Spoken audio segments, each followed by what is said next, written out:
शुरू करें तो हम लोग। ठीक जी है, भाई साहब। और साथी लोग आ रहे हैं, बाकी सब धीरे धीरे आ रहे हैं। चलो मंगलाचरण से शुरू कर रहे हैं अपन। हाथ जोड़ ले मुख्य मंत्र। जम जस जमिदेसे जेन विहाणेन जम्मिकालम्बी नादं जनेन नियतं जम्मम्मा एव मरणं वा तं तस्य तम्मिदेसे तेन विहाणेन तम्मिकालम्बी नादं जनेन नियतं जम्मम्मा एव मरणं वा तं तस्य तम्मिदेसे तेन विहाणेन तम्मिकालम्बी कोसकदिवारे इंदो वाते चिनिंदो वा एवं जोड़े छेदो जान दिदवाणी सब पचाए सो सदिति सुधो जो संकदि सोह को देखी। क्रमबद्ध पर्याय अनुशीलन की चर्चा आप लोग सब ध्यान पूर्वक पढ़ रहे हैं, सुन रहे हैं। कितनी बातें आप लोगों के समझ में आ रही है, ये तो आप लोग स्वयं ही निर्णय करें। आज तक जितनी बातें पढ़ाई गई है, क्या वे सब बातें आपके उपयोग में हैं, आपके ज्ञान में हैं? क्रमबद्ध पर्याय और पुरुषार्थ को लेकर यहाँ कुछ विशेष मुद्दा चल रहा था। आखिर क्रमबद्ध और पुरुषार्थ, इनका आपस में क्या सुमेल है? क्रमबद्ध और पुरुषार्थ, इनका आपस में परस्पर में क्या संबंध है?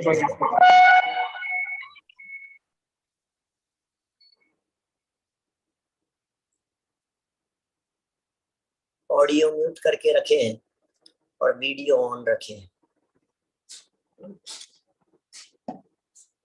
क्रमबद्ध पर्याय और पुरुषार्थ एक बहुत महत्वपूर्ण मुद्दा है। हम सब लोगों को इसके बारे में बहुत गंभीरता से विचार करना चाहिए। कल इतनी चर्चा आप लोगों के बीच में हुई है कि क्रमबद्ध में पुरुषार्थ क्या है। टोडरमल जी का भी एक उदाहरण यहाँ प्रस्तुत किया था। बात याद है कि आप लोगों को? अविरल, बात ख्याल में है क्या? अविरल लोणदा से पूछ रहा हूँ, कुछ ध्यान में है क्या बात?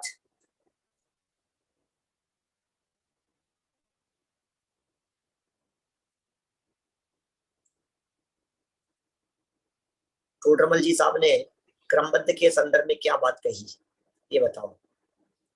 टोडरमल जी ने क्रमबद्ध के संदर्भ में क्या कहा, क्या कहना था क्रमबद्ध का के बारे में?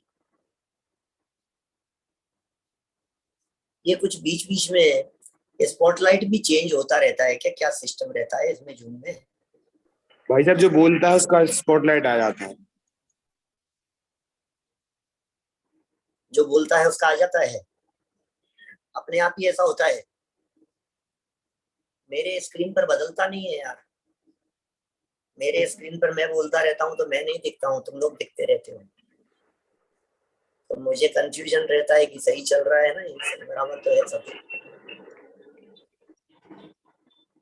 मोहित, क्या है भाई स्थिति? साहब अब तुम दिख रहे हो, अभी कौतुक दिख रहा है पाटिल मेरे को। कौतुक तो म्यूट था, फिर भी कैसे दिखने लगा। अब मोहित और अविरल आ गए हैं। ये क्या मैजिक है क्या? ये क्या होता क्या है? ये सिस्टम क्या होता है इसका? ये दूसरे बच्चे आ गए थे दोनों, कैसे दिखेंगे? इसका कंट्रोल का क्या सिस्टम रहता है? भाई साहब अब नहीं आएंगे, आपको स्पॉटलाइट कर दिया है। करे किया कैसे तुमने ये बताओ। नहीं नहीं, पहले ऐसा होता था कोई भी बोले या कुछ क्रिया करे तो उसकी वीडियो आ जाती थी। हाँ तो भाई साहब। आपको स्पॉटलाइट कर दिया तो अब नहीं होगा। नहीं, जो बोले उसकी आए ये तो समझ में आती है बात, ये तो अच्छी बात भी है, लेकिन जब कोई नहीं बोल रहा है तब क्यों घूम रही थी फोटो। किया भाई कैसे मुझे भाई कौन साहब वो किसी सिखाया। का अनम्यूट हो जाता है तो फिर उसके पास चली जाती है। अच्छा ऐसा है क्या। हाँ मुझे कैसे समझाओगे कि तुमने स्पॉटलाइट कैसे किया, कैसे करते हैं। 3 डॉट दिख रहे हैं ऊपर। जी भाई साहब 3 डॉट पे जाकर 3 डॉट पे चले गए।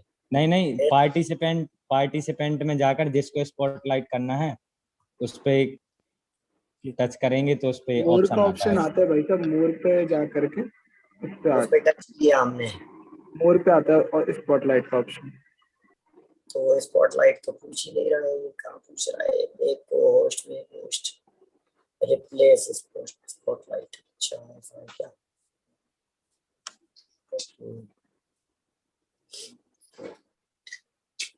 चलो ठीक है, और जो बोलता है उसका आ जाता है, उसकी क्या सेटिंग रहती है।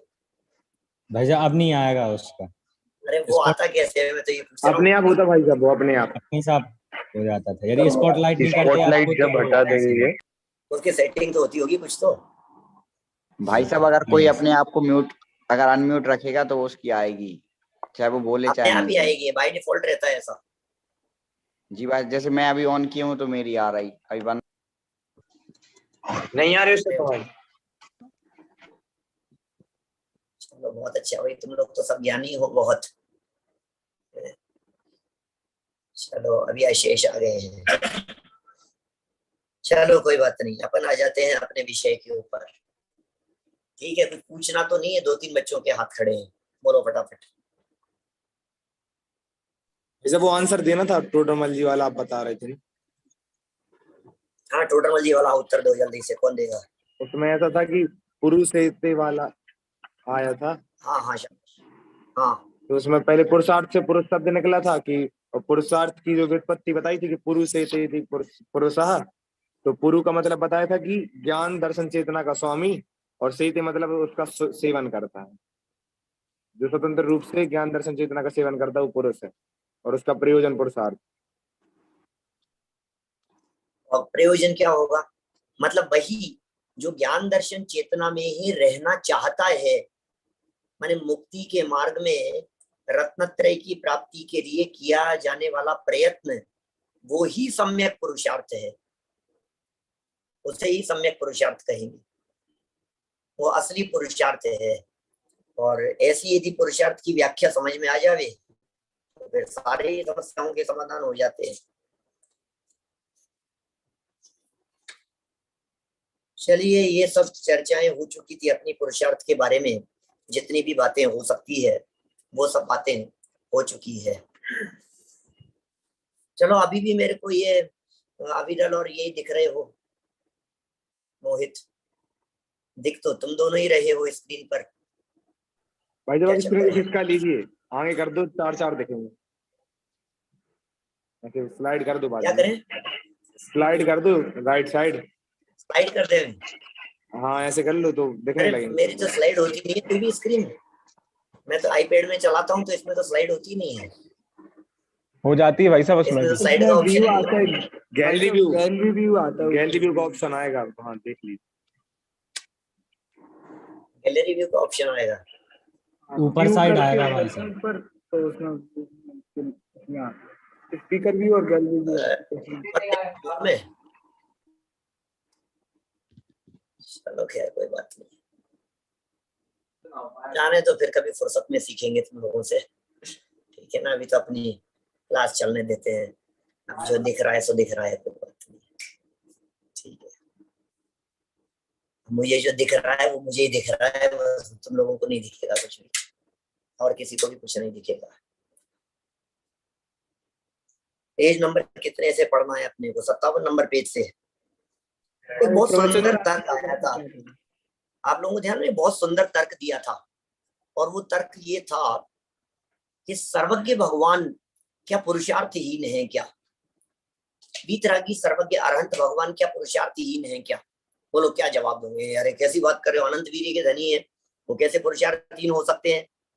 ऐसा लगता है ना, वो पुरुषार्थहीन कैसे होंगे? 3 लोग के नाथ हैं वो तो पुरुषार्थहीन नहीं हो सकते। अच्छा, वो पुरुषार्थहीन नहीं है तो हमारा प्रश्न ये है, वो पर में क्या करते धरते ही नहीं? पर में तो कुछ भी करते धरते नहीं है, क्योंकि वीतरागी भी तो है। अब यदि वे वीतरागी हैं पर में कुछ भी करते धरते नहीं है, तो फिर मुझे ये बतलाओ, फिर भी वे अनंत वीर्य के धनी, फिर भी वे पुरुषार्थी, इसका मतलब हो गया कि पुरुषार्थ कुछ करने धरने का नाम नहीं है। ये सीधा सीधा सा अर्थ निकला यहाँ, कुछ करने धरने का नाम पुरुषार्थ नहीं है। ठीक है ना? मतलब हम जो करने धरने को पुरुषार्थ समझ रहे हैं, ये हम लोग ही गलत फहमी में है, वास्तव में ऐसा तो कुछ है नहीं। इसी प्रकरण को कुछ और आगे बढ़ा रहे हैं हम, देखिए जरा और आगे कहते हैं। पेज नंबर 57 से चर्चा बढ़ेगी अपनी आगे। सर्वज्ञ को धर्म का मूल कहा गया है। सर्वज्ञ भगवान वो धर्म के मूल है। जो व्यक्ति सर्वज्ञ भगवान को द्रव्य रूप से, गुण रूप से और पर्याय रूप से जानता है, वह अपने आत्मा को भी जानता है। अच्छा, सर्वज्ञ को धर्म का मूल क्यों कहा गया है? विचार करो जरा, बताओ। सर्वज्ञ को धर्म का मूल क्यों कहा गया है? तंदुल, सर्वज्ञ को धर्म का मूल क्यों कहा गया है? फटाफट जवाब दो थोड़ा। इसलिए कहा गया है क्योंकि उन्होंने जो धर्म है उसे समझकर हम सबको बताया है, क्योंकि दिव्य ध्वनि से शुद्ध परंपरा जो आई है उसी से हमें पता चला। और भी कोई जवाब हो सकता है? ये तो अच्छा जवाब है। चलो, उन्होंने हम सबको बताया है। और कोई बताएगा?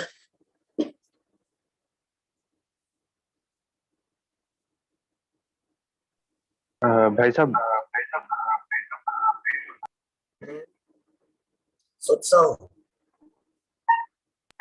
जो उन्होंने देखा है वही होना है, इस कारण से सर्वज्ञ भगवान नहीं। और उत्सव बोलो, तुम कहो क्या कह रहे हो? जी भाई सर, ऐसा भी ले सकते कि वो मतलब अभी विद्यमान है, तो मतलब उनके द्वारा धर्म का प्रचार प्रसार हो रहा है।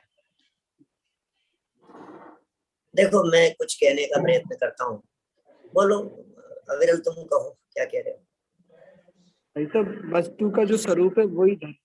अब उसका जो कथन करने वाले होते हैं तो ऐसे मूल सर्वज्ञ देवी ही है, इसलिए उन्हें धर्म का, सही बात है, धर्म का देखो मतलब सर्वज्ञ को धर्म का मूल कहा है, ये बड़ा गजब का कथन है। सर्वज्ञ के बिना कौन बतलाए वस्तु स्वरूप को? सर्वज्ञ के बिना कौन कहे द्रव्य गुण पर्याय को? सर्वज्ञ के बिना कौन बतलाए कि द्रव्य 6 होते हैं, तत्व 7 होते हैं? सर्वज्ञ के बिना रत्नत्रय धर्म है, ये बात कौन बतलाएगा? जितने धर्म की चर्चाएं, जितना धर्म है, ये पूरा का पूरा धर्म सर्वज्ञता के ऊपर टिका हुआ है। अपने आत्मा को जानो पहचानो, आत्मा है, आत्मा के अस्तित्व की चर्चा भी बतलाने वाले सर्वज्ञ हैं। सर्वज्ञ नहीं होंगे तो सारा जिन शासन का महल डगमगा जाएगा, तो महल ही नहीं रहेगा। माने सर्वज्ञ भगवान जो होते हैं, ये सर्वज्ञ भगवान ही धर्म के मूल आधार हैं। सर्वज्ञ भगवान के बिना धर्म का अस्तित्व भी नहीं हो सकता। सर्वज्ञ भगवान के बिना हम धर्म की कल्पना भी नहीं कर सकते। सर्वज्ञ नहीं तो धर्म के बारे में विचार भी नहीं किया जा सकता है। अहिंसा धर्म है, वीतरागता धर्म है, कौन बतलाएगा सर्वज्ञ के अलावा? जो सब कुछ जानते हैं वे ही तो बताएंगे। अब जानेंगे ही नहीं तो बताएंगे कैसे? इसलिए 6 द्रव्य, 7 तत्व, 9 पदार्थ, 85 काय, जीव अजीव, वस्तु व्यवस्था, वस्तु स्वतंत्रता, 14 गुणस्थान, मार्गणा स्थान, जीव समास पर्याप्ति, प्राण उपयोग आदि 20 प्रारूपणाएं, जीव समास की चर्चा, ये सब बतलाने वाले, वीतरागता की चर्चा करने वाले, वीतरागता में धर्म है, अहिंसा ही उत्कृष्ट धर्म है, आत्मा में राग भाव की उत्पत्ति होना ही हिंसा है। ये सब बातें सर्वज्ञ नहीं हो तो न कोई नरक का कथन हो सकता है, न स्वर्ग का कथन हो सकता है। सर्वज्ञ के बिना कोई भी कथन नहीं किया जा सकता। सर्वज्ञ भगवान के बिना एक कदम नहीं चल सकते हम। इसलिए सकल धर्म को मूल, समस्त धर्मों का जो मूल है वे सर्वज्ञ हैं, और वे जो सर्वज्ञ होते हैं वे द्रव्य रूप से, गुण रूप से, पर्याय रूप से जानते हैं। जो सर्वज्ञ भगवान को जानता है तो अपने आत्मा को जानता है, और जो अपने आत्मा को जानता है तो भगवान को जानता है। प्रवचन सार 80वीं गाथा आप लोगों को याद होगी, याद ही होगी सबको, नहीं हो तो कर लेनी चाहिए। जो जान दिया अर्हंतम दवत गुणत पज्यते हिम, सो जान दिया पाणम मोह खरुजादि तत्सलयम। पद्यानुवाद क्या है इसका? द्रव्य गुण पर्याय से जो जानते अरिहंत को, वे जानते निज आत्मा, द्रग मोह उनका नाश हो। ठीक है ना? द्रव्य गुण पर्याय से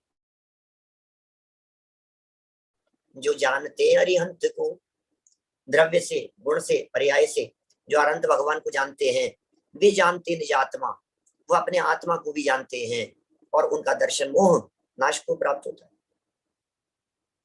दर्शन मोह चला जाता है उनका, सर्वज्ञ भगवान को द्रव्य गुण पर्याय से जानने वालों का।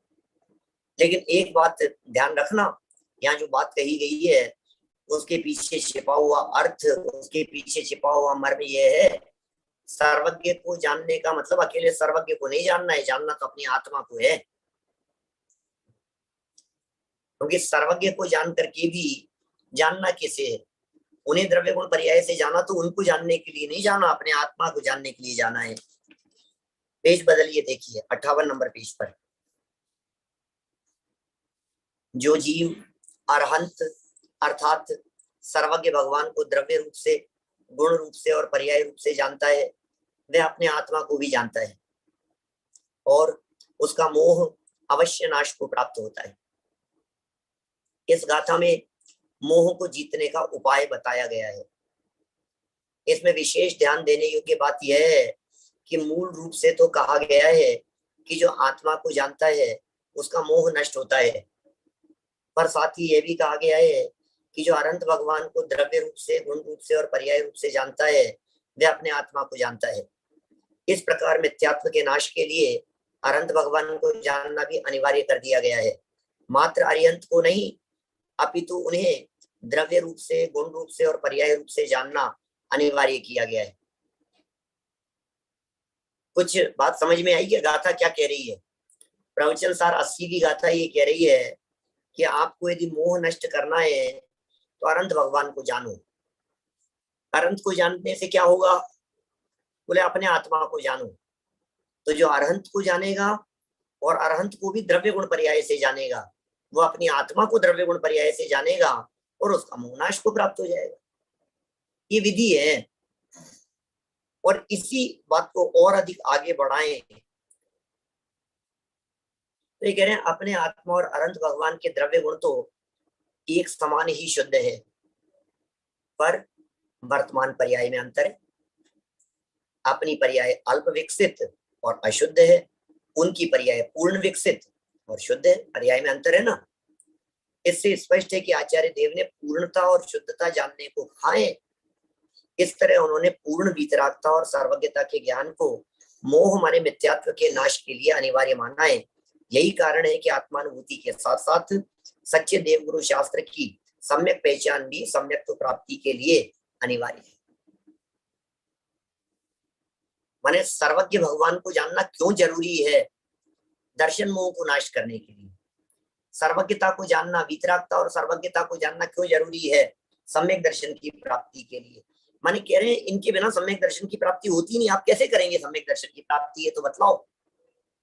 जब आचार्य कुंकुम स्वामी कह रहे हैं अनंत भगवान को द्रव्य गुण पर्याय से जानो, तो हमें जानना तो पड़ेगा ना अनंत भगवान को द्रव्य गुण से। हमने जान लिया अनंत भगवान को द्रव्य गुण से, अक्षत अनंत भगवान को जाना। द्रव्य कौन से है? बोले जीव द्रव्य है। गुण से जानो, बोले अनंत ज्ञान, अनंत दर्शन, अनंत सुख, अनंत वीर्य, ये सब उनके जीवन में है। गुण से जान लिया। पर्याय से जानो, बोले अब जो उनके पर्याय हैं सर्वज्ञता, वीतरागता, ये हमने उनको पर्यायों से जान लिया। ठीक है ना। तो इस तरह से अनंत भगवान को द्रव्य गुण पर्याय से जानने की बात हो गई। देखिए और आगे आगे बढ़ते हैं अपन। जब सर्वज्ञता हमारा लक्ष्य है, प्राप्तव्य है, आदर्श है, उसे प्राप्त करने के लिए सारा यत्न है, तो फिर उसके सच्चे स्वरूप के परिज्ञान बिना उसे प्राप्त करने का मार्ग कैसे आरंभ हो सकता है? भाई नेट सेट तुम्हारा क्या है, प्रयोजन, उद्देश्य क्या है तुम्हारा? तुम क्या चाहते हो लाइफ में, भविष्य में क्या चाहते हो तुम?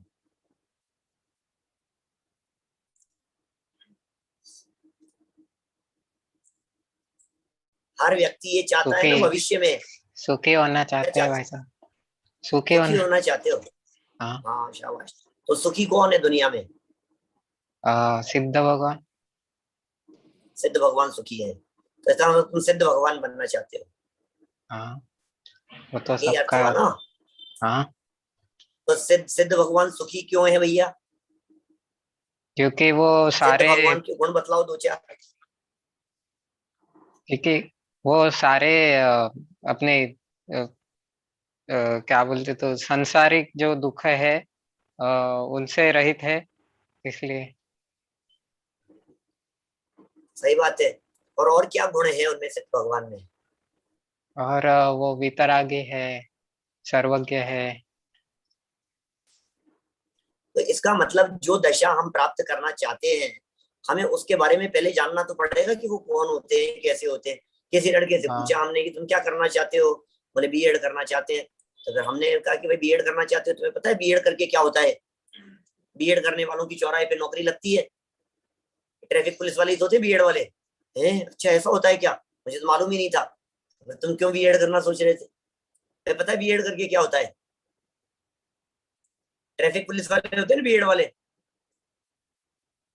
नहीं नहीं नहीं, ट्रैफिक पुलिस वाले नहीं होते। बीएड करने के बाद तो टीचर बनते हैं स्कूल में। तो जो आप करना चाहते हो, आप एमए करना चाहते हो, आप पीएचडी करना चाहते हो, तो क्यों करना चाहते हो? आप यदि वहां जाना चाहते हो तो आपको स्वरूप तो पता होना चाहिए उसके बारे में। अब हमने कहा भगवान होते हैं, भगवान, हमें तो भगवान बनना है। तो क्यों बनना है भैया? कि भगवान में वितरागता होती है, सर्वज्ञता होती है। अब तुम सर्वज्ञता को जानते ही नहीं हो, वितरागता को जानते ही नहीं हो, तो भगवान बनने का मार्ग कैसे शुरू हो जाएगा? इसका मतलब भगवान बनने का मार्ग शुरू करने के लिए आपको सबसे पहले ये जानना पड़ेगा कि भगवान कौन है, भगवान का स्वरूप क्या है। उसके बिना वो मार्ग शुरू नहीं हो सकता। देखिए इस पेज का लास्ट पैराग्राफ, जैन दर्शन की मूल आधार सर्वज्ञता ही आज संकट में पड़ गई है। क्या कहें? आधार है सर्वज्ञता, ही संकट में पड़ गई है। हमारे कुछ धुरंधर धर्म बंधु पक्ष व्यामोह में इतने उलझ गए हैं कि सर्वज्ञता में भी नींद में एक निकालने लगे हैं। आचार्य समंत भद्र को कलिकाल सर्वज्ञ इसलिए ही कहा गया था कि उन्होंने कलिकाल में डंके की चोट पर सर्वज्ञता सिद्ध की थी। वे कोई सर्वज्ञ नहीं थे, अतः उन्होंने कलिकाल के जोर से संकटापन्न सर्वज्ञता को पुनर्स्थापित किया था, इसलिए वे कलिकाल सर्वज्ञ कहलाए। आज फिर कलिकाल जोर मार रहा है। आज को फिर एक समंत भद्र चाहिए जो डंके की चोट पर सर्वज्ञता को सिद्ध कर सके, पुनः स्थापित कर सके। जानते हैं कलिकाल सर्वज्ञ किसे कहा जाता है? बोलो भाई। मैं महावीर, और तुक के बगल में महावीर। जी भाई साहब। बोलो क्या पूछा मैंने? प्रश्न क्या है भाई साहब? वही तो पूछ रहा हूँ, प्रश्न क्या है? इतना ही है, तुम्हें जवाब नहीं देना है, सिर्फ प्रश्न बताना है। सुन नहीं पाया बस। मुझे मालूम था नहीं सुन पाए, इसलिए तो पूछा मैंने तुमसे। चलो कोई बात नहीं। सुनो, प्रश्न ये है, कलिकाल सर्वज्ञ कौन है? बोलो बोलो महावीर, कलिकाल सर्वज्ञ है। सिद्ध भगवान। सिद्ध भगवान, वाह। पता है यदि तुम लोग क्लास में बैठे हुए आपस में बातें नहीं करके जो बोला जा रहा है सिर्फ उतना सा ही सुन लो ना, तो सब काम हो जाए। कुछ नहीं करना है, कुछ नहीं करना है। जो बच्चे इंटेलिजेंट होते हैं, जो होशियार होते हैं, उनके कोई जीन थोड़ी ना लगे हुए होते हैं। वो क्या करते क्या है वो। मैं आप लोगों से पूछता हूँ, कितनी कितनी सरल सी बात है। अभी पूरा पैराग्राफ पढ़ दिया मैंने, पूरी बात बतला दी मैंने, सुना दी। यदि तुम्हारा उपयोग यहाँ होता तो बात ही खत्म हो जाती। कलिकाल सर्वज्ञ कहा गया है बेटा समंत भद्राचार्य को। बहुत तो ठीक है। हाँ बस हाँ हाँ, कलिकाल सर्वज्ञ कैसे कहते हैं? समंत भद्राचार्य को कलिकाल सर्वज्ञ कहते हैं। क्यों कहते हैं सुमित, बोलो। समंत भद्राचार्य को कलिकाल सर्वज्ञ क्यों कहते हैं? क्योंकि उन्होंने सर्वज्ञ जैसा काम किया है। सर्वज्ञ जैसा काम किया है। सर्वज्ञ जैसा काम क्या होता है? लोकालोक को जानना होता है सर्वज्ञ जैसा काम। तो नहीं, मतलब लोकालोक को जानते थे क्या? लोकालोक में जो होता है उसका सामान्य स्वरूप बताया उन्होंने ग्रंथों में। लोकालोक का सामान्य स्वरूप बतलाया, इसका मतलब कि जैन भूगोल लिखा है उन्होंने? धर्म धार्मिक सब। और चलो कोई बात नहीं, ठीक है ठीक है, हिम्मत तो की तुमने। और बोलो, और कौन बोलेगा? भाई साहब मतलब वो वस्तु स्वरूप को समझा उन्होंने, जो केवल ज्ञान मतलब ज्ञान में आता है कि कितना धर्म कौन कर रहा है। मतलब पंचस्टिका लेके जो ग्रंथ लेके उन्होंने उसमें बताया है कैसा कौन सा जीवन है। पंचस्टिका लिखा उन्होंने? समय सार, नियम सार, प्रवचन सार, ये सब समंत भद्राचार्य ने लिखे हैं।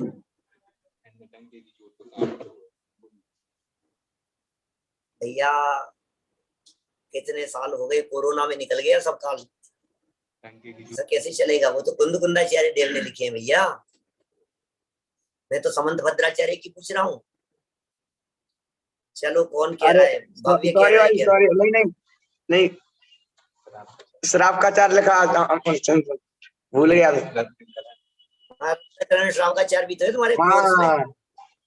मतलब भस्माक रोग हो गया था। चलो कोई बात नहीं। चलो भाई, कौन बतला रहा है? भव्य बोलो। भाई साहब उन्होंने नहीं पंचम काल में सर्वज्ञ की सिद्धि करी है, जगह जगह जाकर वाद विवाद से। ये महत्वपूर्ण बात है, ये महत्वपूर्ण बात है भाई। सब लोग गांठ बांध लेना, अपने दिमाग में पक्का करना। मैं तो रोजाना पढ़ाता जा रहा था, मैं सोच रहा था तुम लोग सब बहुत होशियार हो, सब बच्चे, और सबको सब बातें बराबर पता चलती जा रही है, सीखते जा रहे हो, समझते जा रहे हो। मुझे तो आज पता लगा कि तुम्हारी क्लास कितनी होशियार है। अब तो मेरे को तो इतने दिन से रोजाना पूछते रहना चाहिए था क्लास में, कुछ ना कुछ पूछता रहता तो शायद कुछ ना कुछ आप लोगों के पकड़ में आता रहता। चलो, सर्वज्ञ भगवान तो लोकालोक को जानते हैं, और वर्तमान में कलिकाल सर्वज्ञ समंत भद्राचार्य को कहा जाता है। और कारण क्या है? उन्होंने इस कलिकाल में, भाई महावीर ध्यान देना बेटा, उन्होंने इस कलिकाल में डंके की चोट पर पूरी दुनिया में घूम घूम करके ये सिद्ध किया कि सर्वज्ञ भगवान होते हैं। इस दुनिया में सर्वज्ञ है, सर्वज्ञ शासन है एक, सर्वज्ञ सारे लोकालोक को जानने वाले होते हैं। दुनिया सर्वज्ञ की सत्ता को स्वीकार नहीं कर रही थी, उन्होंने सर्वज्ञ की सत्ता को स्वीकार कराया। ये जो है ना 4 नंबर का श्लोक आप्तमीमांसा का, 5वें नंबर का श्लोक देवागम स्तोत्र का, 4, 5, 6, 7वां, ये सब सामान्य सर्वज्ञ सिद्धि और फिर आगे चल करके विशेष सर्वज्ञ सिद्धि के लिए है। दोषावरण योर हानि निशेषास्कतिशायनात् क्वचिद् यथा स हेतुभ्यो बहिरंतर्मनक्षय। याद है क्या कुछ? सूक्ष्मांतरित दूरार्था अनुमेयत्वतो ज्ञाति सर्वज्ञ संस्थिति। ये सब वरिष्ठ में पढ़े थे तुम लोगों ने, वरिष्ठ उपाध्याय में कितना याद है तुम्हारा? तत्वमेवासि निर्दोषो युक्ति शास्त्र विरोधी वाक् अविरोधो यदिष्टम ते प्रसिद्धेन न बाध्यते। ये समंत भद्राचार्य देव ने क्या किया है काम? ये समंत भद्राचार्य देव ने डंके की चोट पर सर्वज्ञता सिद्ध किया। अरे भाई सर्वज्ञ है, तुम क्या बात कर रहे हो? सर्वज्ञ होते 3 लोग के नाते सर्वज्ञ। ये भगवान आपकी वाणी से पहचान लिया कि आप ही सर्वज्ञ। दुनिया में सूक्ष्म पदार्थ है, अंतरित पदार्थ है, दूरवर्ती पदार्थ है। वर्तमान में हमारे को प्रत्यक्ष नहीं दिख रहे हैं, लेकिन किसी न किसी को प्रत्यक्ष जरूर होंगे। जिन्हें प्रत्यक्ष होंगे वही सर्वज्ञ है। जिन्हें सब कुछ प्रत्यक्ष है वे ही सर्वतः प्रत्यक्ष सर्वज्ञ है वे। तो इस तरह से उन्होंने तर्क से सिद्ध किया। कई लोग मिले, आपको पता है या नहीं, सामने से एक व्यक्ति आया और उसने समंत भद्राचार्य देव से कहा, हम सर्वज्ञ को नहीं मानते, सर्वज्ञ और कोई नहीं होते, सर्वज्ञ कोई नहीं होते। तो समंत भद्राचार्य ने कहा कि भैया सर्वज्ञ नहीं होते, ये बात तुम कैसे कह सकते हो? तुम कैसे कह सकते हो कि सर्वज्ञ नहीं है? मैं कह सकता हूं। तो इन्होंने पूछा, भैया तुमने सब जगह देख लिया क्या कि सर्वज्ञ कहीं नहीं है? तुम सब जगह देख लिया तुमने? देखा तो नहीं। तो बोले तुम्हारा कहना ही बेकार हो गया। जब तुमने देखा ही नहीं है तो मना कैसे करते हो कि सर्वज्ञ नहीं है? दो प्रश्न किए, सर्वज्ञ अभी नहीं है या कभी नहीं है, यहां नहीं है या कहीं नहीं है? आशीष, सर्वज्ञ अभी नहीं है या कभी नहीं है, सर्वज्ञ यहां नहीं है या कहीं नहीं है? यदि तुम ये कहते हो कि यहां नहीं है और अभी नहीं है, ओके, डोंट वरी, हम भी कह रहे हैं ठीक है भैया, बात बराबर है, सर्वज्ञ भगवान अभी नहीं है और यहां भी नहीं है, बात तुम्हारी सही है, हमें स्वीकार है, मान ली तुम्हारी बात। लेकिन यदि तुम ये कहते हो कभी नहीं है सर्वज्ञ और कहीं भी नहीं है, तो हमारा दूसरा क्वेश्चन है मानस, हम दूसरा क्वेश्चन पूछते हैं और हमारा क्वेश्चन ये है, हमें इतना सा समझा दो कि ये कहीं भी नहीं है और कभी भी नहीं होते, ये बात देख करके जान के बोल रहे हो या बिना देखे जाने बोल रहे हो? यदि बिना देखे बोल रहे हो तो तुम्हें कहने का कोई अधिकार नहीं है, कहीं तो हो सकते हैं कि नहीं मैंने सब देख लिया, सब काल देख लिए, सब जगह देख ली मैंने, कहीं सर्वज्ञ नहीं है। तो बोले तुम ही सर्वज्ञ हो गए। तुम यदि देख करके बोल रहे हो तो तुम सर्वज्ञ का निषेध तो नहीं कर सकते हो। इस तरह से अनेक तर्क दे करके क्या वादार्थ विचराम में हम वाद के लिए विचरण करते थे जगह जगह, अरे कोई आओ मेरे सामने आकर के, ऐसे वाद विवाद के लिए विचरण करते थे वे। इस युग में उन्होंने सर्वज्ञता को पुनर्स्थापित किया, पुनर्जीवित किया, जन जन के हृदय में सर्वज्ञता की बात उन्होंने डाली। इसलिए इस युग में यदि कोई कलिकाल सर्वज्ञ के रूप में कहलाए, सिद्ध हुए, प्रसिद्ध हुए, तो वे समंत भद्र नाम के आचार्य हैं। ओके, चलो और आगे चलें। अब याद रहेगा अब तो कलिकाल सर्वज्ञ कौन है और क्यों है। चलो मोह नाश की चर्चा चल रही है यहाँ। मोह का नाश कर आत्म श्रद्धा, ज्ञान और आत्मलीनता के इच्छुक जनों को अनंत पुरुषार्थ पूर्वक मरपच के भी सर्वज्ञता का निर्णय अवश्य करना चाहिए। सर्वज्ञता के निर्णय में क्रमबद्ध पर्याय का निर्णय समाहित है। सर्वज्ञता और क्रमबद्ध पर्याय का निर्णय ज्ञायक स्वभाव के सन्मुख होकर ही होता है। ज्ञायक स्वभाव की सन्मुखता ही मुक्ति महल की प्रथम सीढ़ी है। ज्ञायक स्वभाव की सन्मुखता, उस पर आरोहण का अनंत पुरुषार्थ क्रमबद्ध पर्याय की श्रद्धा में समाहित है। वही क्रमबद्ध पर्याय की श्रद्धा में समाहित है। ठीक है, देखो ध्यान दो आगे क्या कह रहे हैं। इस प्रकार सर्वज्ञता और क्रमबद्ध पर्याय एक प्रकार से परस्परानुबद्ध हैं। सर्वज्ञता और क्रमबद्ध पर्याय एक प्रकार से परस्पर अनुबद्ध हैं, एक दूसरे के साथ में जुड़े हुए हैं। एक का निर्णय माने सच्ची समझ दूसरे के निर्णय के साथ जुड़ा हुआ है। एक की श्रद्धा में दूसरे की श्रद्धा जुड़ी हुई है, एक के निर्णय में दूसरे का निर्णय जुड़ा हुआ है। जिसने सर्वज्ञता का निर्णय कर लिया उसको क्रमबद्ध पर्याय समझ में आ गई, जिसने क्रमबद्ध पर्याय का निर्णय कर लिया उसको सर्वज्ञता समझ में आ गई। सिक्के के पहलुओं जैसे हैं, दोनों का ही निर्णय सर्वज्ञ स्वभावी निज आत्मा के सन्मुख होकर होता है। यदि कोई व्यक्ति परोन्मुखी वृत्ति द्वारा सर्वज्ञता या क्रमबद्ध पर्याय का निर्णय करने का यत्न करे तो वह कभी सफल नहीं होगा। सर्वज्ञता का निर्णय करने में कभी भी ऐसा व्यक्ति सफल नहीं हो सकता जो बाहर की तरफ देख रहा है। जो बाहर की तरफ देख रहा है वो व्यक्ति कभी सफल नहीं हो सकता।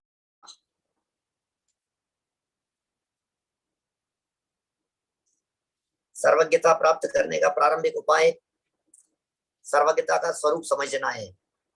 ये प्रारंभिक उपाय है। सर्वज्ञता प्रकट करनी है भाई साहब, सर्वज्ञता प्रकट करनी है हमारे को। आप यदि सर्वज्ञता प्रकट करना चाहते हैं तो एक बात बतलाइए, पहला उपाय है सर्वज्ञता को समझो। डॉक्टर बनना है, डॉक्टर बनना है, डॉक्टर को समझो तो सही। विद्वान बनना है, विद्वान बनना है, फिर समझो तो सही विद्वान क्या होता है। जिसको जैसा बनना होता है वो उसके बारे में पहले जानकारी प्राप्त करता है और करना भी चाहिए।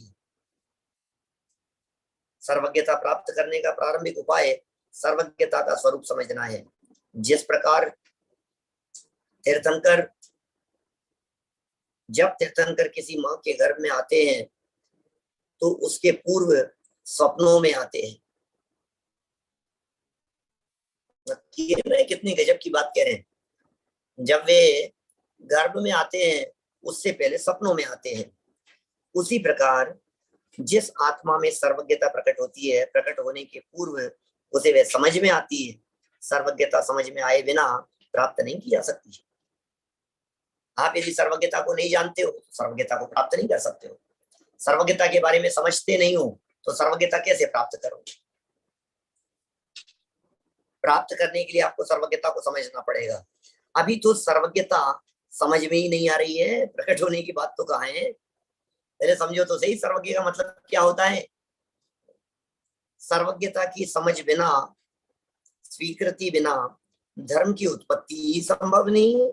तो फिर उसकी स्थिति, वृद्धि और पूर्णता का तो प्रश्न ही कहाँ उठता है। बोलो कौन जवाब देगा। भाई अविरल लूंडा जवाब दो, अनम्यूट करो अपने आप को।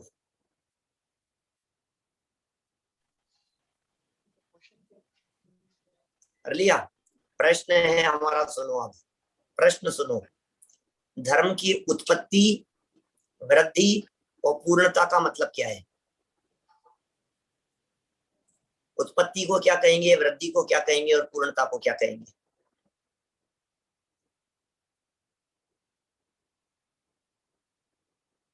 बोलो।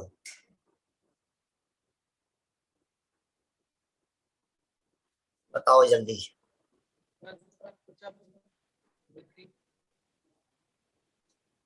आवाज नहीं आ रही है तुम्हारी। धर्म की क्या कहेंगे, धर्म का प्रचार बोलो। धर्म का प्रचार, धर्म का प्रचार, धर्म की उत्पत्ति, वृद्धि और पूर्णता।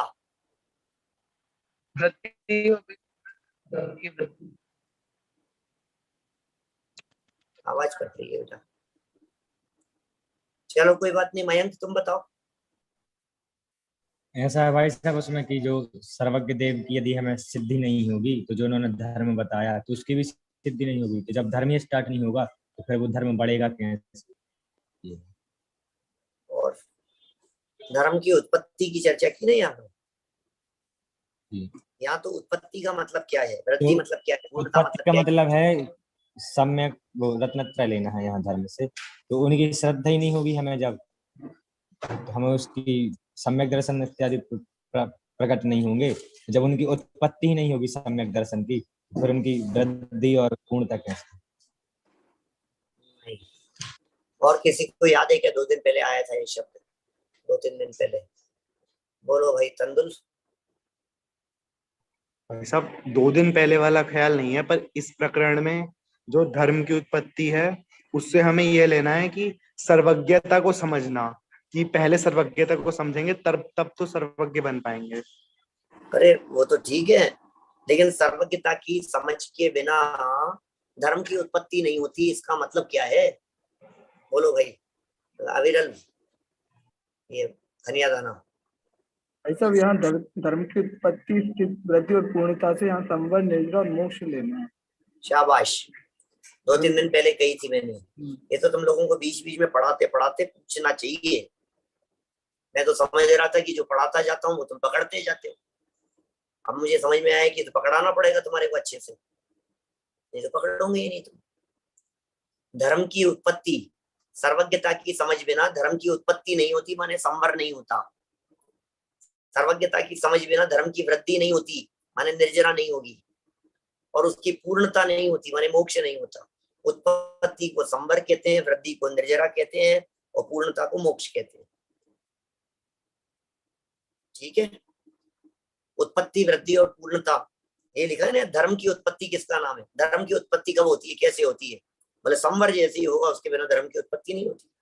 धर्म की वृद्धि हो गई। अब इसको धर्म की उत्पत्ति, वृद्धि, पूर्णता लिखा है।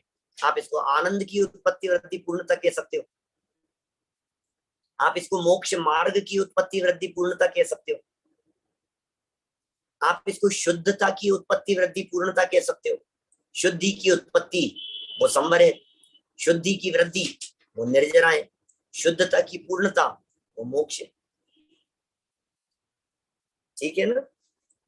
चलो कोई बात नहीं। लेकिन ये जो तीनों बातें हैं, चाहे धर्म की चर्चा हो, चाहे सुख की चर्चा हो, आनंद की चर्चा हो, वीतरागता की चर्चा हो, रत्नत्रय की चर्चा हो, ये उत्पत्ति, वृद्धि और पूर्णता सर्वज्ञता को समझे बिना नहीं होती। इसलिए सबसे पहले सर्वज्ञता को जान लेना और सर्वज्ञता को समझ लेना वो बहुत जरूरी है। नीचे उतरिए थोड़ा सा और इसी प्रकरण में। सर्वज्ञता की श्रद्धा बिना देव शास्त्र गुरु की सच्ची श्रद्धा भी संभव नहीं है, क्योंकि सच्चे देव का तो स्वरूप ही सर्वज्ञता और वीतरागता है। शास्त्र का मूल भी सर्वज्ञ की वाणी है। शास्त्र का मूल गुरु भी तो सर्वज्ञ कथित मार्गानुगामी होते हैं।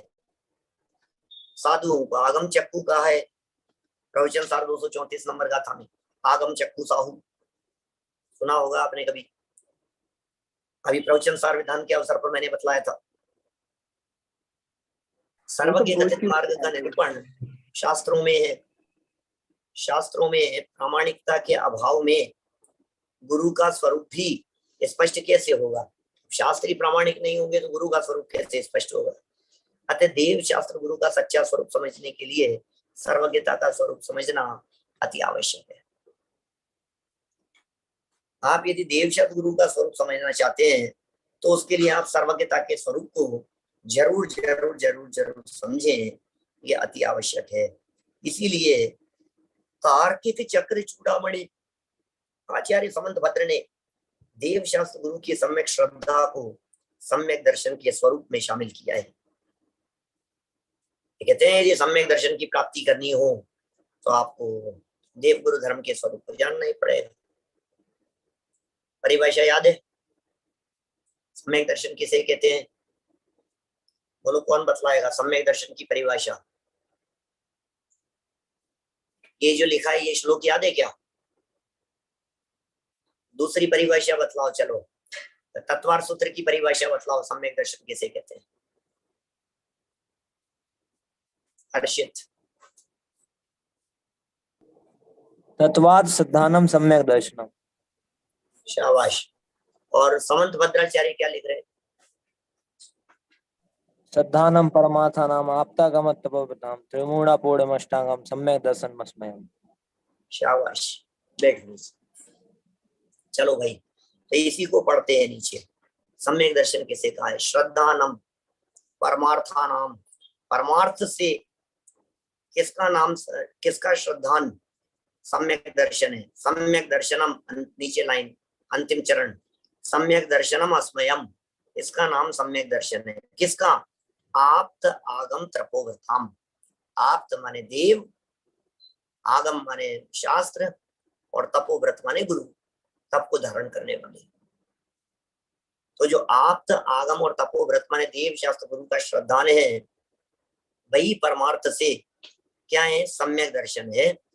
त्रिमूढ़ा अपूर्ण, तीन मूढ़ताओं से रहित और अष्ट अंग से युक्त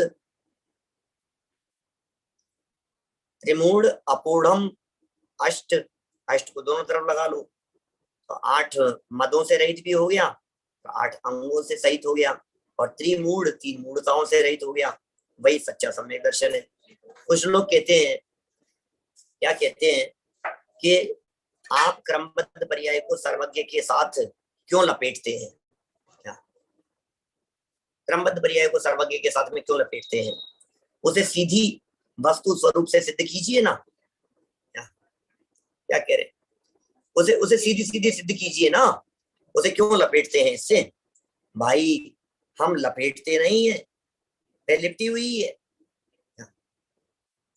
हम लपेटते नहीं है, वो तो लिपटी हुई है, क्योंकि सर्वज्ञता की श्रद्धा बिना क्रमबद्ध पर्याय की श्रद्धा एवं क्रमबद्ध पर्याय की श्रद्धा बिना सर्वज्ञता की श्रद्धा संभव नहीं है। क्या?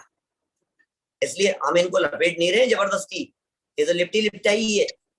आप कर लो क्रमबद्ध से ही तो सर्वज्ञता समझ में आएगी, सर्वज्ञता से ही तो क्रमबद्ध पर्याय समझ में आएगी। बोलो, इसके बिना नहीं आएगी आपको समझ में। सर्वज्ञता के बिना आप क्रमबद्ध पर्याय को कैसे समझ सकते हैं? एक प्रश्न पहले छोटा सा मैंने आपको बतलाया था, उस प्रश्न का जवाब कौन दे सकता है? क्रमबद्ध पर्याय की सिद्धि में सबसे प्रबल हेतु क्या है? लिखवाया भी था।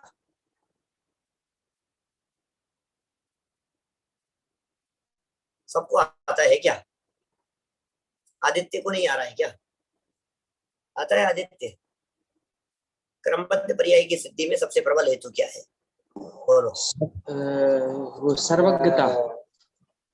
सचिन को आता है क्या? सर्वज्ञता। सर्वज्ञता भाई साहब। तो आदित्य ने कहा तुमने भी सर्वज्ञता कह दिया, तुम अपना बताओ ना। वही था, यही है। चलो ठीक है। क्रमबद्ध पर्याय की सिद्धि यदि करनी हो तो सर्वज्ञता सबसे प्रबल हेतु है। इसलिए सर्वज्ञता और क्रमबद्ध पर्याय तो एक दूसरे के साथ में जुड़े हुए हैं। कोई कहे मुझे सर्वज्ञता समझ में आ गई और वो कहे कि क्रमबद्ध पर्याय नहीं समझ में आई, तो बहुत बड़े धोखे में है वो। देखिए, यद्यपि सर्वज्ञता का सहारा लिए बिना भी, सर्वज्ञता का सहारा लिए बिना भी क्रमबद्ध पर्याय की सिद्धि की जा सकती है। वस्तु स्वरूप के आधार पर हम विस्तार से क्रमबद्ध सिद्ध कर भी आए हैं, तथापि सर्वज्ञता से उसे अलग करने का आग्रह भी क्यों? बोलो। ये तो सिद्ध करके आए ना, आपको ध्यान है? बिना सर्वज्ञता के क्रमबद्ध पर्याय को सिद्ध कहाँ किया था, कौन बताएगा? बोलो। बिना सर्वज्ञता के कहाँ बतलाया है भाई मोहित? बोलो।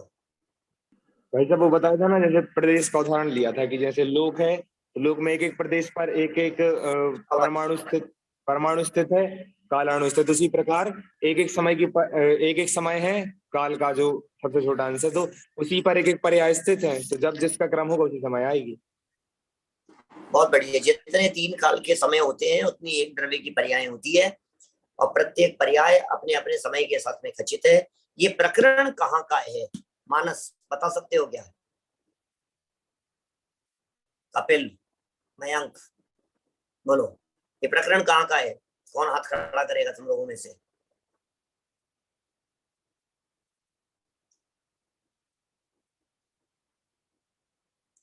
बोलो।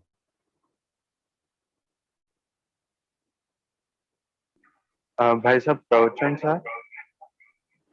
प्रवचन सार ठीक है। प्रवचन सार कहाँ है? लेकिन प्रवचन सार में 99 की टीका में। शाबाश। प्रवचन सार 99 नंबर की गाथा की टीका में विस्तार क्रम और प्रवाह क्रम के आधार पर क्रमबद्ध पर्याय को सिद्ध किया था। ये वस्तु स्वरूप से क्रमबद्ध को सिद्ध किया, हमने यहाँ कोई इधर उधर घुमा फिरा नहीं रहे, सिर्फ वस्तु स्वरूप बतलाया और उससे क्रमबद्ध पर्याय को सिद्ध कर दिया। देखिए आगे, सर्वज्ञता के आधार पर क्रमबद्ध पर्याय सिद्ध करने का एक कारण तो यह है कि सर्वज्ञता जैन दर्शन में सर्वमान्य है। एक कारण तो यह है कि वो सर्वमान्य है, उसमें किसी को भी विवाद नहीं है। सर्वज्ञता में विवाद नहीं है, हमारे भगवान सर्वज्ञ होते हैं। सर्वज्ञता के स्वरूप में विवाद चल रहा है पूरी दुनिया भर में। दुनिया भर में जो विवाद है वो भगवान सर्वज्ञ होते हैं इस बारे में नहीं है। सब कहते हैं हाँ भाई भगवान सर्वज्ञ, हाँ भाई भगवान सर्वज्ञ है, कोई दिक्कत नहीं है। तो प्रॉब्लम क्या है? प्रॉब्लम तो ये है कि सर्वज्ञ तो है लेकिन भविष्य को नहीं जानते। ऐसे लोग हैं। तो सर्वज्ञता जैन दर्शन में सर्वमान्य है, उसमें किसी को विवाद नहीं है। अतः क्रमबद्ध पर्याय को सिद्ध करने का वह ठोस आधार है। तथा जिन लोगों को सर्वज्ञता की बाहर से ही सही थोड़ी बहुत श्रद्धा है, उन्हें सर्वज्ञता के आधार पर क्रमबद्ध समझने में बहुत सुविधा रहती है। जिन्हें क्रमबद्ध की थोड़ी बहुत भी श्रद्धा है, उन्हें क्रमबद्ध पर्याय समझने में बहुत सुविधा रहती है।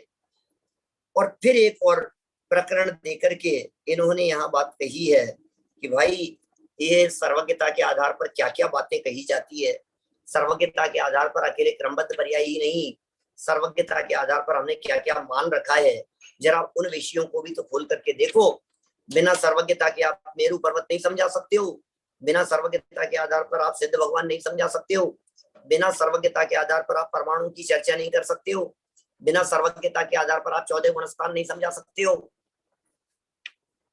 बिना सर्वज्ञता के आप कर्म बंधते हैं उसे सिद्ध नहीं कर सकते हो। बिना सर्वज्ञता के आप कैसे कहोगे कि कर्मों की मूल प्रकृतियां 8 है, उत्तर प्रकृतियां 148 है? ये बात कैसे कहोगे? प्रकृति बंध नाम का एक बंध होता है, प्रदेश बंध होता है, स्थिति बंध होता है, अनुवाद बंध होता है। ये बिना सर्वज्ञ के कैसे बताओगे? माने सर्वज्ञता कितनी जरूरी चीज है। गंभीरता से इन बातों पर विचार हमें करना चाहिए। आप सब थोड़ा और विचार करना। कल इस विषय को और आगे बढ़ाएंगे अपन। अभी कुछ और पूछना हो तो बोलो।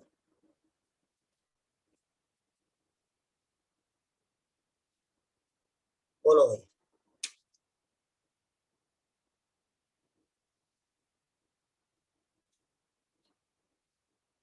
नहीं है कुछ भी? तो फिर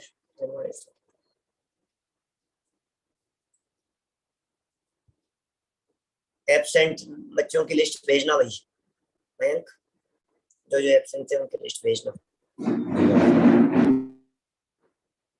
निज निधि निज में बताई, यह अनंत उपकार है उसके लिए जिन वाणी माँ को वंदना सत्य पारे।